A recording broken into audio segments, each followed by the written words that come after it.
penyakit yang paling menakutkan, yang paling mematikan itu adalah akhlak yang rendahan dan lisan yang kotor. Jangan dianggap remeh.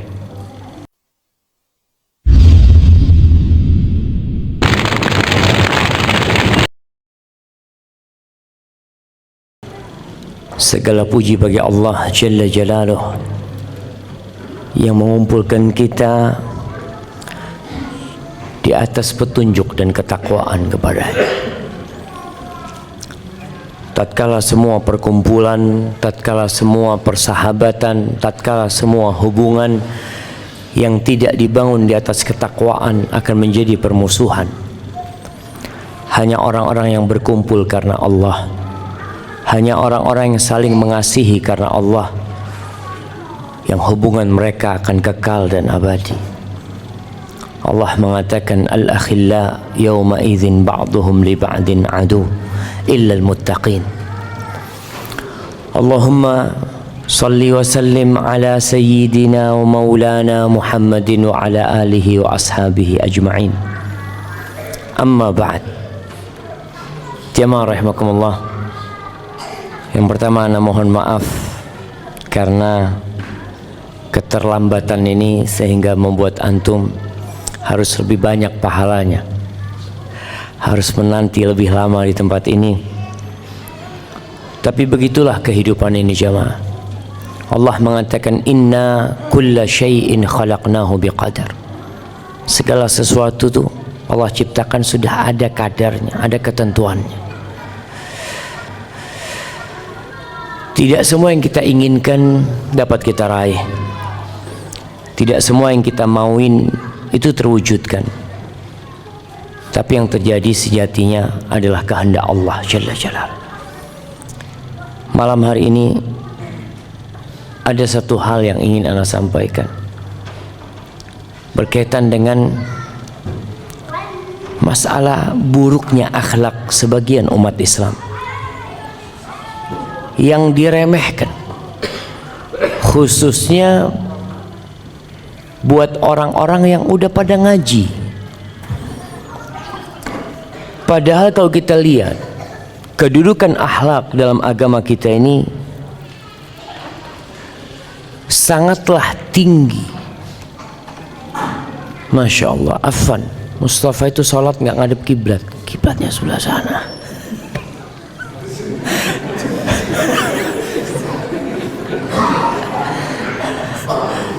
Ana izin minum dulu.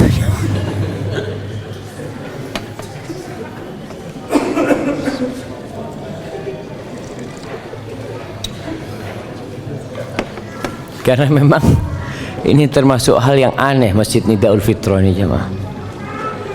Biasanya kajian itu jamaah menghadap ke kiblat. Kalau di Masjid Nabawi yang ngadep ke kiblat itu syekhnya, ustadznya menghadap ke kiblat.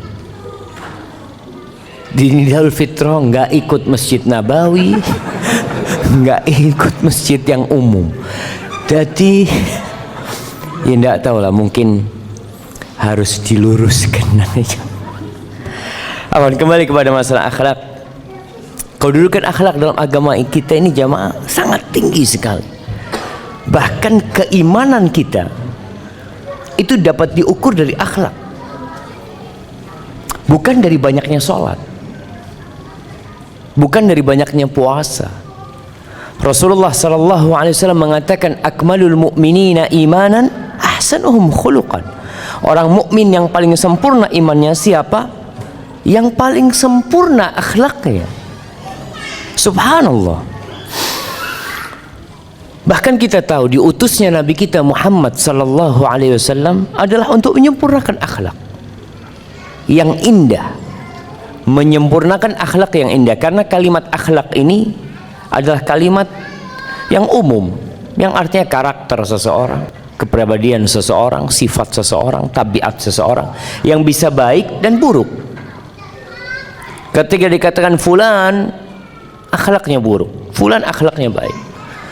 Dalam hadis yang diriwayatkan Imam Ahmad dan oleh Al-Imam Bukhari dalam kitabnya Al-Adabul Mufrad, Rasulullah sallallahu alaihi wasallam mengatakan, innama bu'ithu liutammima salihal akhlak. Aku tuh diutus hanya untuk menyempurnakan akhlak-akhlak yang baik. Jadi kita harus peduli, jangan meremehkan masalah akhlak. Kita malu jemaah. Banyak orang-orang yang akhirnya menolak dakwah sunnah, dakwah salaf. Banyak orang-orang yang menolak Islam dikarenakan mereka melihat apa yang disampaikan oleh umat Islam ternyata tidak sama dengan apa yang mereka kerjakan. Ajaran-ajaran nabinya sallallahu alaihi wasallam, ayat-ayat Qur'annya penuh dengan arahan untuk berbuat kebaikan. Antum coba lihatlah, khudhil afwa wa'mur bil urfi wa'arid anil jahilin. Ambil maaf sebagai jalan hidupmu menghadapi segala masalah. Tapi banyak orang yang tidak pandai memaafkan. Antum kalau baca surah Al-Hujurat, bagaimana arahan-arahan Allah untuk berakhlak mulia. Allah mengatakan, ya ayyuhalladzina amanu ijtanibu katsiran minadh-dhann inna ba'dadh-dhanni itsm. Wahai orang-orang yang beriman, jauhilah dari berprasangka. Kebanyakan prasangka itu dosa, sebagian prasangka itu dosa. Ada banyak arahan dalam Al-Qur'anul Karim, tapi kenyataannya kita nih umat Islam kadangkala tidak mewujudkannya dalam kehidupan. Kita hafal hadisnya, kita hafal ayatnya, bahkan kita sering duduk mendengar ustadz menyampaikan, tapi kita nggak berubah. Padahal seharusnya ilmu itu merubah perilaku seseorang, seharusnya. Makanya Allah tuh mengutus nabinya buat kita untuk apa? Allah katakan, yatlu alaihim ayatihi wa yuzakkihim wa yuallimuhumul kitab wal hikmah. Yatlu alaihim ayatihi, membacakan kepada mereka ayat-ayat Allah dan menyucikan mereka. Menyucikan apa? Menyucikan jiwanya, menyucikan perilakunya sehingga menjadi orang yang mulia. Wa yuallimuhumul kitab wal hikmah, dan mengajarkan kepada mereka Alkitab, Al-Quran dan hikmah, sunnah-sunnah Nabi alaihi salatu wasallam. Sufyan Ats-Tsauri seorang anak yatim. Ibunya pernah berpesan kepada Sufyan ketika dia masih kecil, dikasih duit. Belajar itu butuh duit. Belajar itu butuh duit dari sejak zaman dulu. Jadi kalau ada yang mengatakan ana mau belajar gratis, alhamdulillah kalau ada yang sekolah gratis. Tapi dari zaman dulu Imam Syafi'i itu sudah ngomong, lan tanalul ilma illa bisitta. Engkau tidak akan dapat ilmu kecuali dengan 6 hal. Salah satunya dirham, uang, atau bulghah, sesuatu yang bisa mengantarkan engkau menuntut ilmu. Imam Syafi'i itu belajar sama gurunya. Banyak gurunya Imam Syafi'i. Dia nggak punya duit, anak yatim. Apa yang dilakukan oleh Imam Syafi'i? Kalau gurunya pergi, dia yang menggantikan. Itu sebagai bayaran dia buat guru. Bayar sama mereka. Maka di sini ibunda Sufyan Ats-Tsauri memberikan kepada putranya Sufyan 10 darahim, 10 dirham. 10 dirham ini di masa itu cukup untuk beli 1 ekor kambing. Apa kata ibunya? Khudh hadhi 10 darahim, ambil nih 10 dirham. Wa ta'allam biha 10 ahadits. Engkau belajar dengan 10 dirham itu 10 hadis. Berarti satu hadis berapa dirham? 1 dirham. Mahal ilmu itu jemaah. Terus kalau engkau sudah belajar 10 hadis, fandur, lalu engkau lihat dirimu, ada perubahan sikap enggak? Kalau engkau lihat cara jalanmu berubah, cara dudukmu berubah, gaya ngomongnya berubah, maka lanjutkan engkau nuntut ilmu. Tapi kalau enggak, berhenti aja nuntut ilmu. Fa ini akhsha an takuna wabalan alaik. Aku takut tuh ilmu hadis-hadis yang kau pelajari nanti jadi petaka buat engkau. Maka ini yang jadi masalah buat kita bersama umat Islam di berbagai penjuru dunia, khususnya kita yang udah pada ngaji. Kadangkala ya akhlaknya buruk sehingga Allah benci sama tuh manusia walaupun dia mengamalkan sunnah. Karena apa? Karena akhlak ini masuk sunnah Nabi Muhammad SAW, bahkan menjadi target utama diutusnya beliau alaihi salatu wassalam.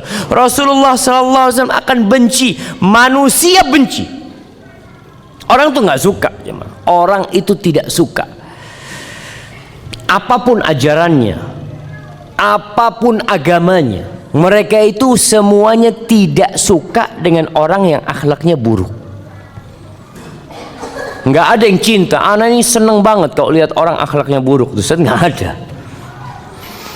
Rasulullah Sallallahu Alaihi Wasallam bersabda dalam hadis yang diriwayatkan Imam Ahmad dan disahihkan oleh Syekh Albani rahmatullah alaih, beliau mengatakan, wa inna abghadakum ilayya wa ab'adakum minni fil akhirah aswa'ukum akhlaqan. Termasuk orang yang paling aku benci, kata Nabi. Paling abghad itu orang yang udah paling dibenci manusia sallallahu alaihi wasallam, dan paling jauh dari aku pada hari kiamat nanti di akhirat yang paling buruk akhlaknya. Bayangkan jemaah, bicara akhlak Nabi SAW bicara tentang muamalah sama orang lain. Bagaimana kita hidup bergaul dengan orang lain. Ini nih, orang yang paling dekat sama Nabi SAW itu yang paling baik akhlaknya, bukan yang paling banyak sholatnya. Kata Nabi SAW, inna min ahabbikum ilayya wa aqrabikum minni majlisan yaumal qiyamah ahasinakum akhlaqan. Termasuk orang yang paling aku cintai, yang paling dekat duduknya sama aku pada hari kiamat nanti, dia akan dekat sama Nabi SAW di surganya. Siapa? Yang paling baik akhlaknya. Paling baik akhlaknya jemaah. Allahu Akbar. Kata Nabi SAW, ana za'imun bi baitin fi a'lal jannah liman hasuna khuluquh. Aku menjaminkan sebuah rumah di surga yang paling tinggi, Firdaus. Buat siapa? Buat yang akhlaknya baik. Ahibati fillah, Al-Akhnaf ibn Qais pernah mengatakan, ala ukhbirukum bi adwa idda. Ini disebutkan oleh Ibnu Abi Dunya. Kalian mau nggak aku kasih tahu adwa udda? Adwa udda ini penyakit yang paling berbahaya, penyakit yang paling akut lah. Qalu bala, kata mereka iya mau. Apa penyakit itu? Qala al-khuluqud dani wal lisanul badhi. Kata dia, penyakit yang paling menakutkan, yang paling mematikan itu adalah akhlak yang rendahan dan lisan yang kotor. Jangan dianggap remeh. Urusan lisan ini urusan akhlak juga sebenarnya. Cara ngomongnya orang, cara berbicaranya orang. Mu'adz bin Jabal ketika dikasih tahu sama Nabi alaihi salatu wassalam dengan perkara atau amalan yang bisa mengumpulkan semuanya buat dirimu, selamat engkau insyaallah. Nabi alaihi salatu wassalam akhadha bilisani, beliau ambil lisannya. Kuffa alaika, yang kau jaga lisanmu nih. Lalu Mu'adz bertanya, ya Rasulullah, wa inna la mu'akhadhuna bima natakallamu bihi. Apakah kita akan mendapatkan sanksi hukuman dengan apa yang kita bicarakan? Lalu Nabi SAW mengatakan kepada Mu'adz, sakilatka ummuka ya Mu'adz, wa hal yakubun nas fin nari ala manakhirihim au ala wujuhihim illa hasaidu alsinat. Orang-orang yang tersungkul dalam api neraka di wajah mereka, hidung mereka. Kenapa? Ngomongnya nggak benar, bicaranya nggak baik. Dan sebagian ulama mengatakan man sa'a khuluquhu dhaqa rizquh. Barang siapa yang buruk akhlaknya, sempit rizkinya. Jadi kalau ada ikhwan-ikhwan yang ngaji susah hidupnya, coba mungkin gara-gara akhlak buruk, perilakumu yang buruk. Sebagian ulama mengatakan al-hasanul khuluq min nafsihi firaha. Orang yang akhlaknya baik itu hidupnya nyaman, menghadapi dirinya sendiri dia nyaman. Wan nasu minhu fi salama. Orang-orang selamat dari godaan dia, dari gangguan dia. Wasayyi'ul khuluq an-nasu minhu fi bala. Orang yang akhlaknya buruk, orang kampung itu dapat bala dengan datangnya antum. Kedatangan antum, keberadaan antum di tempat itu bala buat mereka. Bahkan yang ada pada diri mereka, kapan antum meninggalkan kampung tersebut. Wa huwa min nafsi fi ana. Dia pun orang yang akhlaknya buruk capek menghadapi dirinya sendiri. Ketika Nabi SAW menyebutkan al-muslim, manil muslim? Al-muslim man salim al-muslimun min lisanihi wa yadihi. Orang Islam tuh yang orang lain selamat dari diri dia, dari lisannya, dari tangannya. Nggak pernah dia berucap ucapan yang menyakitin hati orang, dan tidak pula dia mengganggu orang dengan tangannya. Sebuah bangsa, jemaah, negeri ini bisa hancur gara-gara akhlak buruk. Ketika umat Islam yang ada di negeri ini tidak memperbaiki diri, berusaha untuk santun, untuk sopan dengan belajar. Karena akhlak ini dipelajarin kemudian diamalkan. Kita alhamdulillah udah belajar. Dan insya Allah dengan belajarnya kita jadi faham dan ngerti mana yang baik dan mana yang buruk, mana yang mulia dan mana yang hina, mana akhlak rendahan, mana akhlak yang tinggi dan dicintai dan luhur akhlak. Kita udah belajar.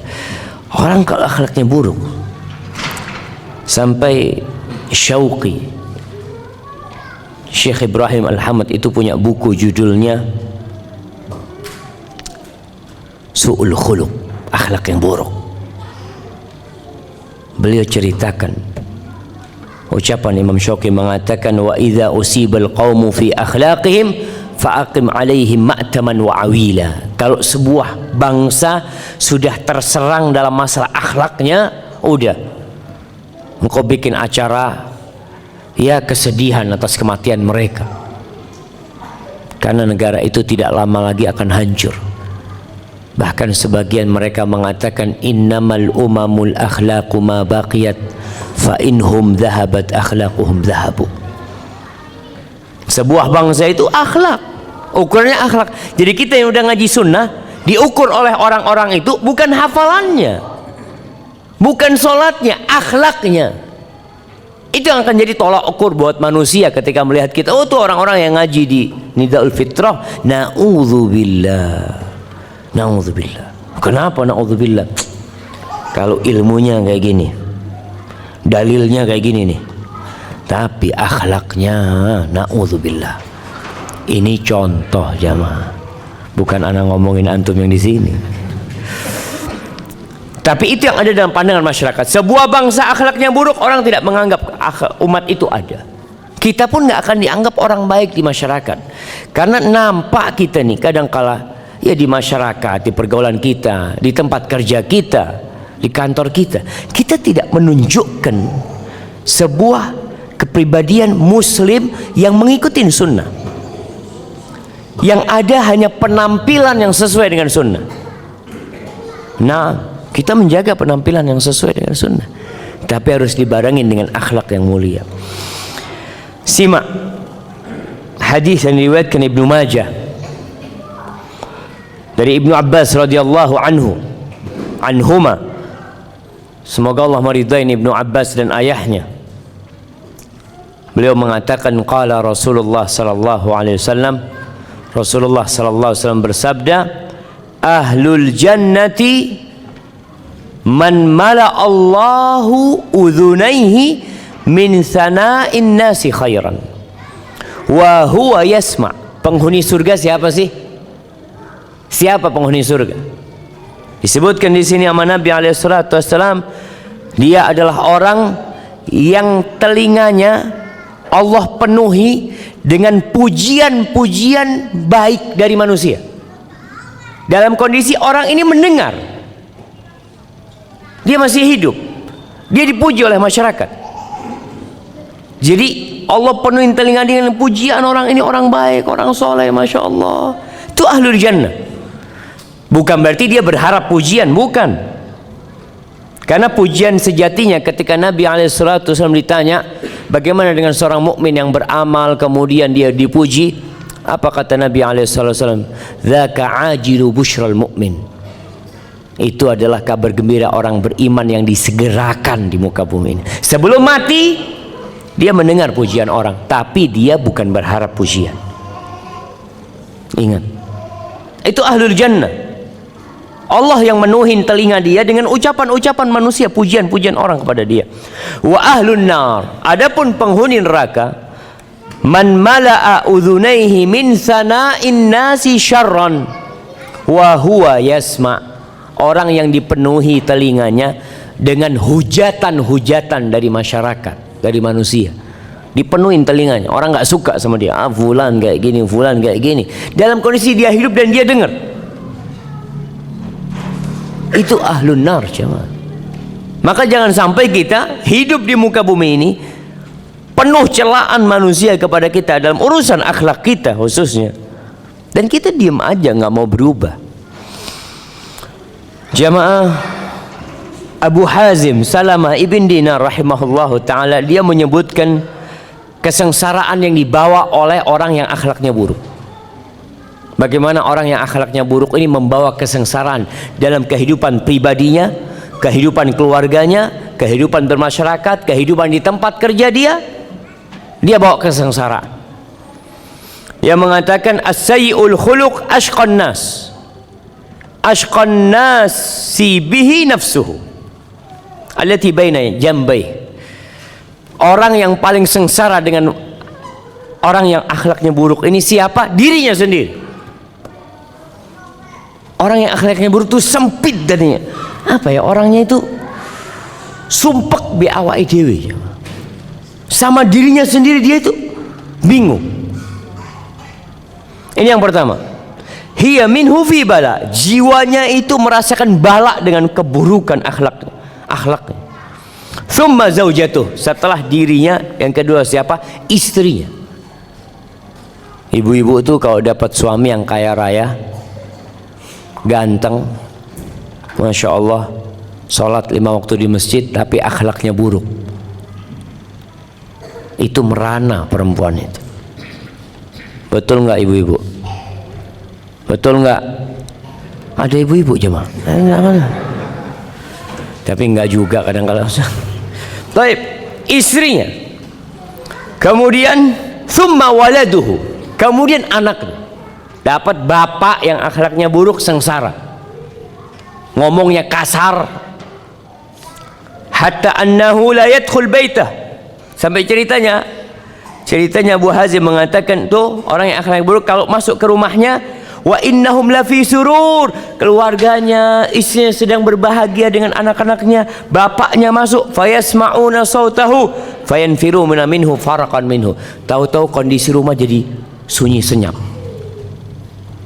karena takut dari bapaknya.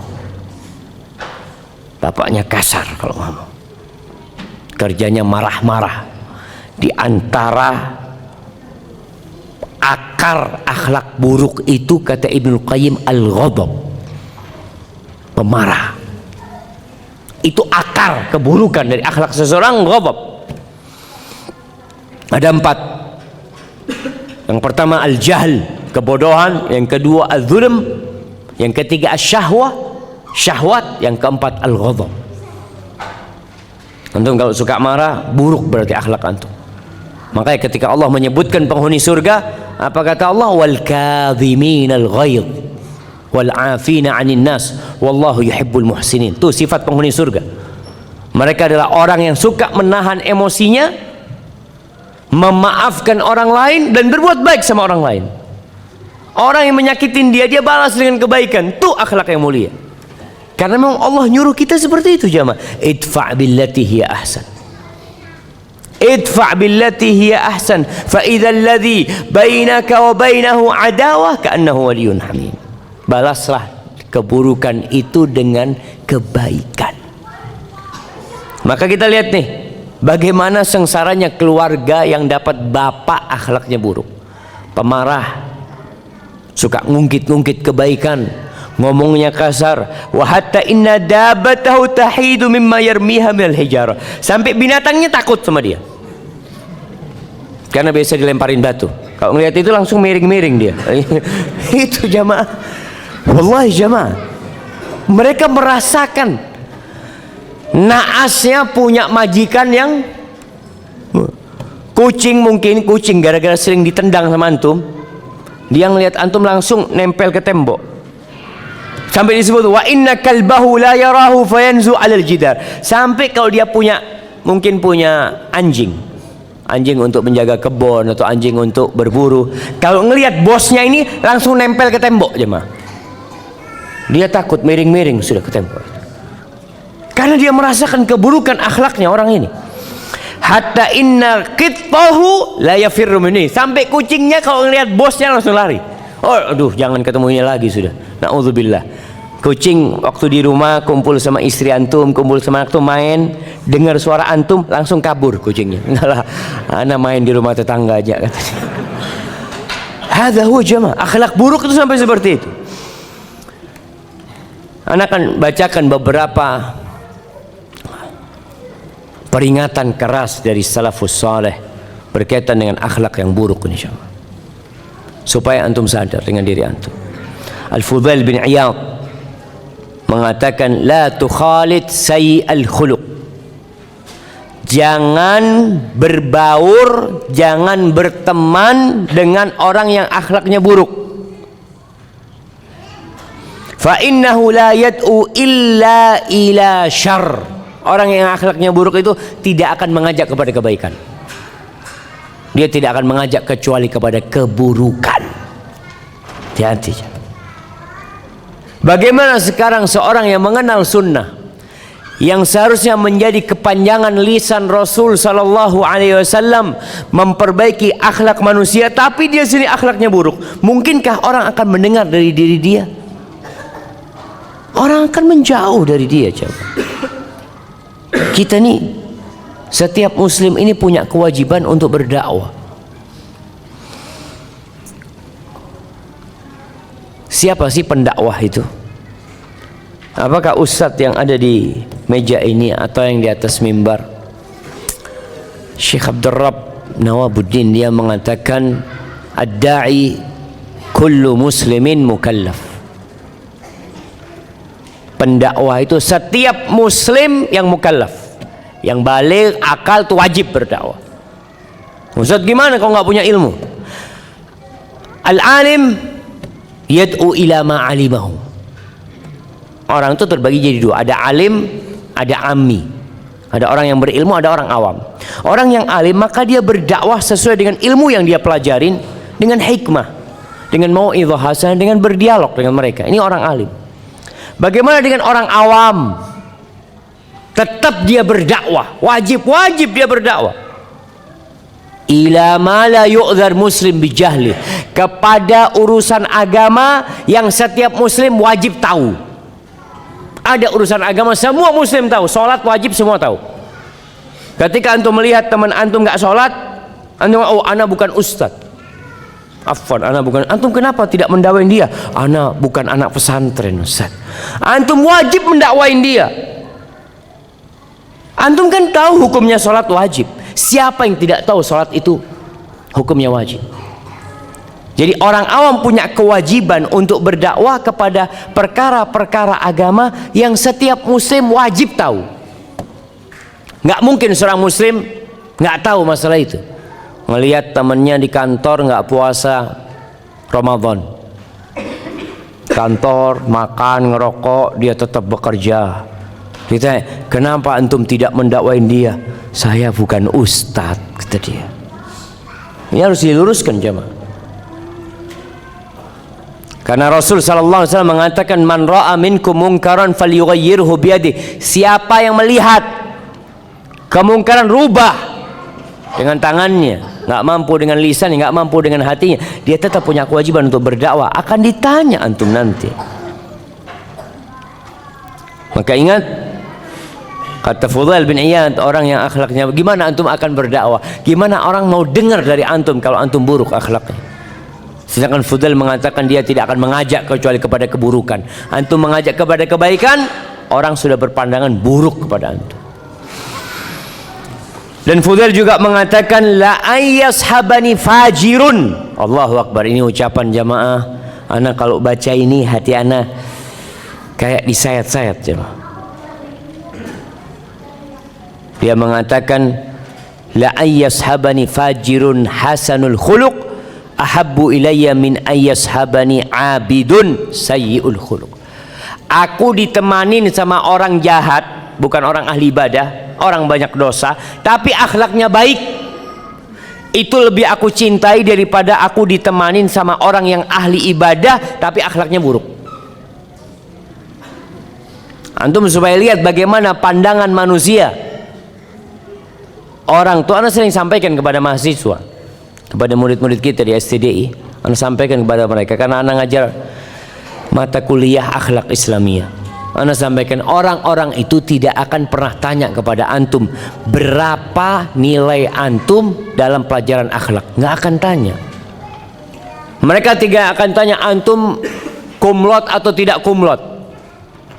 Mereka akan melihat, memandang, merasakan akhlak antum. Itu yang mereka lihat. Maka ucapan alim ulama Fudail bin Iyad ditemenin sama orang yang mungkin banyak dosanya, bukan ahli ibadah, tapi akhlaknya baik, itu lebih dia cintai daripada berteman dengan orang yang ahli ibadah tapi akhlaknya buruk. Kenapa? Karena dia akan mengajak kepada keburukan. Antum akan terpengaruh dengan akhlak buruk dia. Gara-gara kumpul orang ngomongnya kasar, ngomongnya kotor, antum pulang kotor ngomongan antum nanti. Hasan Al-Basri mengatakan, man sa'a khuluquhu adzaba nafsah. Barang siapa yang akhlaknya buruk, dia sedang mengazab dirinya sendiri. Azab jemaah. Seperti akhlak buruk orang yang bakhil. Kalau ada di antara antum yang bakhil, pelit, azab buat antum. Rasulullah SAW menyamakan orang yang bakhil dengan orang yang ahli sedekah. Itu seperti orang yang pakai baju besi dari dadanya sampai ke lehernya, pakai baju besi. Ketika dia bersedekah, baju besi itu akan semakin melebar, melebar sampai menutupi tubuhnya semua, sehingga ketika dia berperang dia selamat karena baju besinya menutupi segala tubuh dia. Dia hidupnya akan damai, tenang jemaah. Tapi orang yang bakhil, yang pelit, rasa pelit dia itu akan membuat baju besi ini semakin sempit. Baju besi itu ada halaqah, ada yang kumpulan dari apa ya? Kumpulan dari besi yang seperti cincin-cincin itu jemaah. Apa? Rantai. Ring. Iyalah, ring lah. Ring ini ya.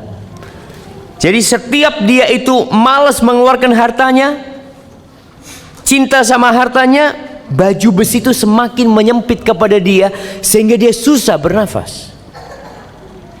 Makanya katanya Hasan Al-Basri, man sa'a khuluquhu adzaba nafsa.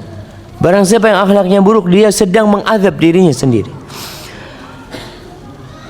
Wa qala Yahya bin Mu'ad, su'ul khuluq sayyi'atun. Akhlak yang buruk itu sebuah dosa, la tanfa' ma'aha kathratul hasanat. Enggak berguna dengannya banyaknya kebaikan orang itu.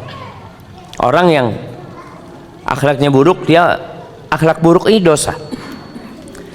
Kebaikan antum yang banyak nggak seimbang dengan dosa antum ini, dengan buruknya akhlak. Wa husnul khuluq hasanah, dan akhlak yang baik itu satu kebaikan.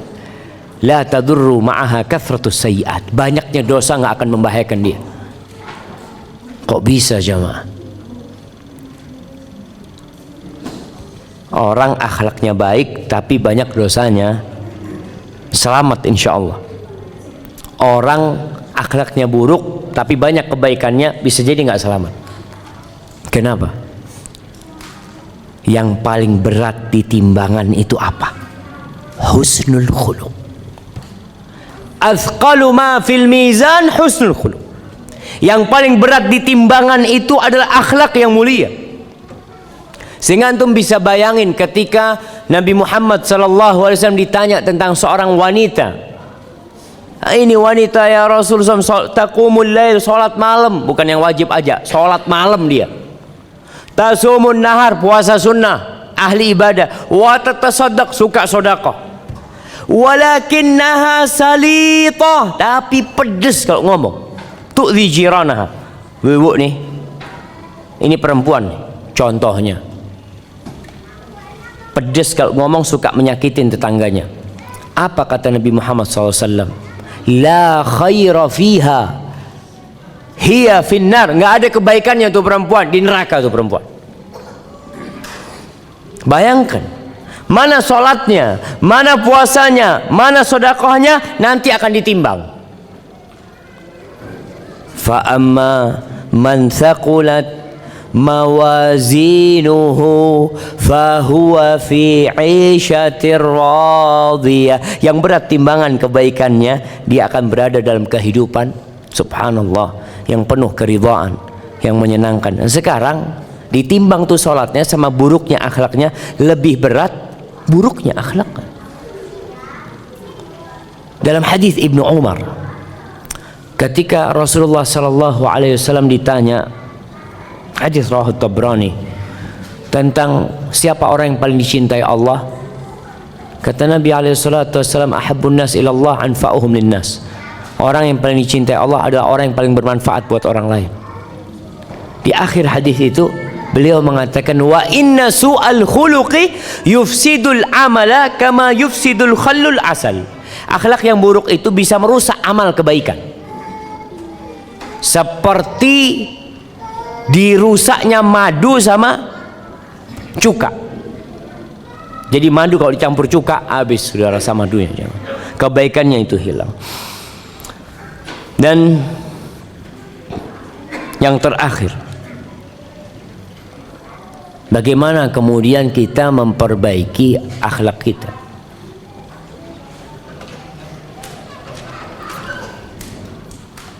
Yang pertama, antum harus tahu kalau di diri antum ada akhlak yang buruk. Jangan lalai, jangan sok suci, jangan sok baik. Kita tuh nggak akan bisa memperbaiki diri kita kecuali kita tahu di diri kita ini ada nggak benar. Terus dari mana kita tahu bahwa di diri kita ini ada yang nggak benar? Dengan 4 hal. Yang pertama, datang ke seorang guru, ke seorang syekh, ustadz, yang dia faham dengan penyakit-penyakit hati. Dia tahu dengan akhlak buruk dan akhlak yang baik. Antum datang sama dia, ngobrol sama dia. Orang tuh akan kelihatan antum nih sombong, antum nih, cara ngomongnya orang itu bisa dilihat.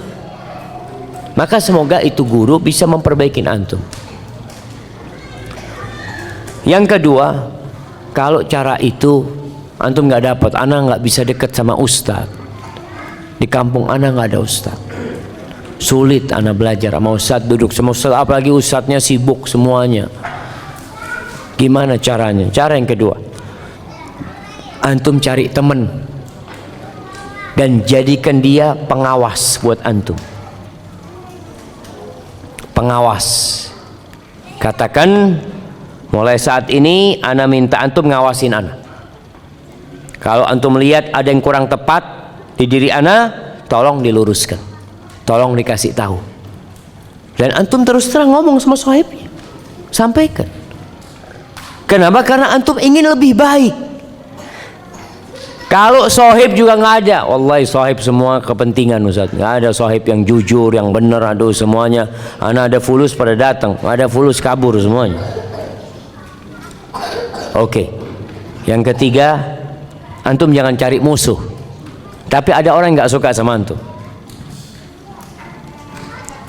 Betul nggak jemaah? Apa semua orang suka sama antum? Ana yakin ada banyak orang yang nggak suka sama kita. Rasulullah SAW orang termulia, orang terbaik. Ternyata beliau banyak yang membencinya. Apalagi kayak kita, jemaah. Maka tadi yang kedua cari sahib. Kalau nggak nemu sahib, yaitu orang yang nggak suka sama antum, antum dengarkan omongan-omongan dia yang berkaitan dengan diri antum. Biasanya orang yang nggak suka itu akan mengkritisi antum. Yang baik buat antum, buat dia buruk. Apalagi yang buruk, maka manfaatkan. Umar bin Khattab radhiyallahu taala anhu mengatakan, rahimallahu mura'an ahda ilayya uyubi. Semoga Allah merahmati seorang hamba yang menghadiahkan kepada aku aib-aibku, kekurangan-kekuranganku. Itu didoakan kebaikan sama Umar. Kalau ada orang nggak suka sama antum, kemudian dia mencela antum, ngomongin antum, nggak ada baiknya dari antum, antum ambil ucapan dia, antum jadikan bahan untuk memperbaiki diri. Sampai ada yang mengatakan, idza ramakan nas bil hijarah fajma' tilkal hijarah wabni biha sullaman nahwan najah. Kalau ada orang melemparin kau dengan batu, kumpulkan batu itu, jangan dibalikin, kumpulin batu itu, antum tata batu itu, antum tata, bikin anak tangga menuju kesuksesan antum. Jangan marah. Rasulullah SAW nggak pernah balas dicaci maki sama orang, nggak pernah balas beliau, dibiarin. Ada yang mengatakan majnun kepada Nabi SAW, apakah Nabi balas? Enggak. Kumpulkan sudah, orang mengatakan apa, perbaikin diri. Kalau nggak dapat, yang pertama guru nggak dapat, sohib nggak dapat, musuh nggak dapat, orang nggak suka sama antum nggak dapat, tapi anda nggak yakin mesti dapat lah antum. Jangan sok suci antum. Jangan sok orang baik. Oh, satu kampung suka sama ana Ustaz, alhamdulillah. Anda kalau jalan kampung itu karpet merah Ustaz. Semua orang enggak lah. Yang keempat, antum perlu bergaul sama manusia. Jangan menutup diri. Ketika kita bergaul, antum lihat yang baik buat manusia dalam omongan masyarakat. Oh, ini baik. Oh, berarti ana perlu ngamalkan hal itu. Oh, ini buruk. Oh, berarti anak harus meninggalkan hal itu. Karena ada orang seperti katak dalam tempurung, nggak bergaul sama manusia, merasa dia sudah paling mulia akhlaknya di kampung itu. Ketika dia bergaul, dia akan tahu orang tuh nggak suka sama antum. Di antara akhlak buruk itu jarang tersenyum. Ada nih ikhwan-ikhwan yang modelnya, kalau anda lihat wajahnya, ada yang modelnya kaku gitu cuma. Tetangganya assalamualaikum, waalaikumsalam. Antum kenapa? Waalaikumsalam. Antum nggak keluar fulus ya mah. Maka tolong kita nih berusaha untuk memperbaiki akhlak kita dengan bergaul masyarakat. Orang tuh suka. Sampai kemarin jamaah, anak ke tadi dari mana? Dari Pangkal Pinang. Tapi kemarin ceritanya ada Ustadz Jamal hafizahullah, dia cerita, Ustadz, wallahi Ustadz, ana ini kalau ngelihat Ustadz Asfri ini Dr. Asfri Abu Nuaim ya, beliau yang mangku Masjid Raudhatul Jannah di Pekanbaru. Ustadz, ana kalau ngelihat Ustadz Asfri itu bahagia banget Ustadz, senyum terus orangnya. Allahu Akbar jemaah. Dia mengatakan, ya Allah, Ketika dia ngomong seperti itu, ana langsung introspeksi diri ana kayaknya nggak senyum terus ya. Artinya ketika kita berdoa, kita tahu oh ternyata orang suka dengan yang senyum. Jamaah, jangan jaim, jaga image. Enggak, ana harus harismatik, harus jaga wibawa ana. Kalau sering tersenyum nanti dianggap ya orang gampangan gitu. Enggak jamaah. Tabassumuka fi wajhi akhika shadaqah, engkau tersenyum itu dapat sedekah, dapat nilai sedekah. Ibnul Muqaffa ini disebutkan oleh Syekh Al-Hamad, dia menceritakan min asyaddi uyubil insan khafa'an uyubuhu alaih. Dia mengatakan aib yang paling susah ditemui adalah aib diri sendiri. Itu paling susah jemaah. Kita itu ngomong oh ana ini pelit. Orang pelit ada yang ngomong dia pelit. Ada nggak yang mengatakan iya saya ini pelit? Nggak ada. Apa kata dia? Ana ini Ustaz orangnya, kalau bahasa Arabnya iktisadi, ana ini hemat Ustaz, ana berpikir masa depan, ana oh iya. Nggak ada yang ngomong saya memang pelit tau Ustaz, nggak ada yang kayak gitu jamaah. Tapi kalau suruh nilai orang pinter dia, nilai diri sendiri nggak bisa. Fa inna man khafiya alaihi aibuh khafiyat alaihi mahasinu ghairi. Orang yang aib diri sendiri itu tertutupi, tersembunyi buat dia, maka akan tersembunyi buat dia kebaikan orang lain. Kalau dia aibnya itu dia nggak korek, dia nggak cari tahu, maka dia akan tidak bisa melihat kebaikan orang. Wa man khafiya alaihi aibu nafsihi wa mahasinu ghairi. Barang siapa yang aib dirinya tersembunyi dan kebaikan orang lain tersembunyi, falan yuqli an aibihi alladhi la ya'rif. Maka mana mungkin dia akan meninggalkan kekurangan dirinya, sedangkan dia nggak tahu kalau dirinya kurang. Nggak mungkin, karena dia merasa baik. Dia akan mempertahankan dirinya karena sudah merasa sempurna. Wala yanala mahasina ghairihi allati la yubsir abadan. Dan dia nggak akan mungkin bisa melihat kebaikan orang lain karena dia memang tidak melihat ada kebaikan di diri orang lain. Maka jamaah, saatnya kita yang udah belajar untuk mencari kekurangan diri kita. Antum datang ke Ustaz, ada Ustaz Fakhri, antum datang duduk, Ustaz tolong Ustaz. Banyak Ustaz-Ustaz di Darul Fitnah, antum duduk sama dia minta nasihat. Kemudian banyak berdoa. Ada sebuah doa yang diajarkan oleh Nabi SAW yang banyak di antara kita mungkin mudah-mudahan sudah hafal, tapi lupa mungkin membacanya. Rasulullah SAW yang Allah sifati wa innaka la'ala khuluqin azim, engkau benar-benar berada di atas akhlak yang agung sekali. Beliau masih berdoa mengatakan Allahumma hdini li ahsanil akhlaq la yahdi li ahsaniha illa anta wasrif anni sayyi'al akhlaq la yasrifu anni sayyi'aha illa anta labbaik wa sa'daik wal khairu kulluhu fi yadaik wasyarru laysa ilaik ana bika wa ilaik. Ya Allah, tunjukkan kepada aku akhlak yang paling baik, bukan yang baik tapi yang paling baik. Nggak ada yang bisa menunjukkan, membimbing kepada akhlak yang paling baik kecuali engkau, dan palingkan dari aku akhlak yang buruk.